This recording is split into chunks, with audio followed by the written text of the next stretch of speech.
Hey guys, welcome back to Mark Wright's RC. So I've been away from YouTube for a while. I've been concentrating quite a lot on these Kyosho Mini Zs on setting up a racing team, or racing club should I say, in Milton Keynes. Me and a good friend of mine, we've managed to maintain, get ourselves a hall. Now got ourselves a Kyosho racetrack, and yeah, full throttle. It's been a busy few months trying to get that organised. Now it's up and running. I thought I'd just do a quick video on the cars I've got and the track that, the track racing that so you guys can see what's going on. So, firstly, the first car that I brought was the McLaren GTR rear wheel drive. I love it. I think it's a fantastic, nippy little car. It's not just about the racing. It's really not. It's about buying shells, different shells. So for this one here, I've purchased so far another McLaren body. It will stay in there nice and clean and not scratched, because I'll show you in a minute what happens. The other day I picked up a nice Lambo, very pretty shell, from Father's Day for my daughter. I have to get this one out of the box a little bit because this one is just gorgeous. It's the Lexus. And guys, the details on these cars are phenomenal. It's just gorgeous. Again, we'll never get raced, it will just sit on the shelf. And look extremely pretty. So that's the rear wheel drive. Let's just quickly touch on that. You can see, guys, that the damage on this car is phenomenal because it's racing, but it's scuffs.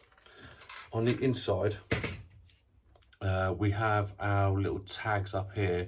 These are transponders. These are what picks up the laser beam when you go on track and gives you your timing and your laps and everything else. Now guys, these cars run on AAA batteries, but we wanted to run on LiPo for more punch. So we have inside the car, I'm going to show you this side so you can see it. That battery there, guys, is actually a dummy AAA battery. I've got them in both sides of the car so that the car believes that they've got AAAs all through, because the LiPos are too much for the car and will blow the ESC. So therefore we can use rechargeable batteries and LiPos, more punch, and yeah, when you first charge batteries, God, do you notice. So that's the McLaren rear wheel drive. Fantastic, guys, beautiful car, absolutely love it. Second car, I picked this one up on Facebook. I didn't buy this one brand new.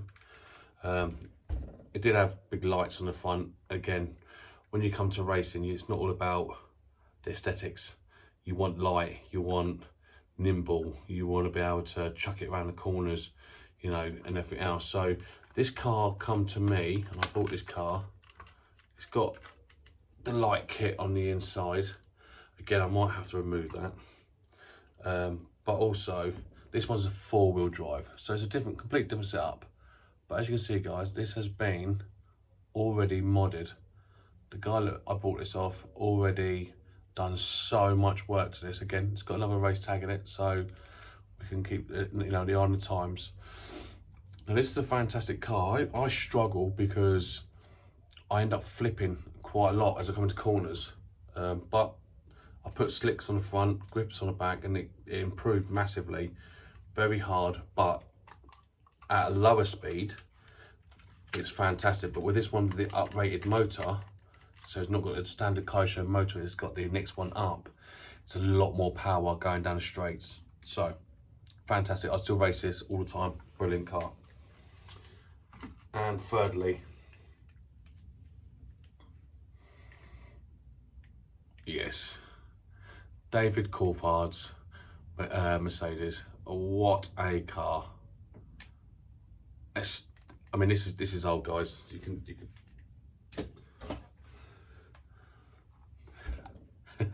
the aerial is massive. You know, how far away are you going to go from this car? Proper old style.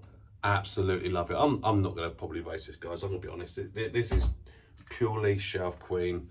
I might take it this weekend, or the next race night, just to give it a quick burn around the track on its own. No other cars. I don't want to damage it. I want to sit there and look bloody pretty. Transponders for the transmitters for these ones are just the standard Kyosho ones. They do a job. Not brilliant. They're a bit nippy on the old steering, but you can throttle trim and all the rest of it, and yeah, you know, you can really get a good grips of it. So guys, that's the cars. I'm not going to go into massive details because there's loads of details on these cars. All I'm going to say is I didn't get it. I didn't understand. When the first time I went to Jason in Redfin and see these cars, I was like, why are they that expensive for something this big? I didn't understand it until someone had mentioned about a race. I picked one up and thought, I don't know, let's just give it a go. And I'm hooked. I haven't touched any of the other cars since dealing with this. Don't get me wrong, it's been full on set up this race club, and we've now got it exactly, hopefully, where we want it. There is bigger improvements coming. We're only 2 months in, and I feel like we're already competing with the companies or the other race teams that are, you know, and have been well set up for a very long time. We've been very lucky with generous people helping us out, especially Jason. Jason's information at Redfin has gave us, and the help he has and support, because he understands what we're trying to do, has been phenomenal, guys. You know, I couldn't thank Jason enough over Redfin, and Connor. They're fantastic guys over there, and they've really helped us out, bringing our club forward. You know, and hard work is what we've put in, but they've, you know, a bit of support. It's been good. So I'll get some of the races put on there. I have got the Formula 1 running in my garage on the floor, so I'll put that up as well. So I'll see you on the flip side.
before.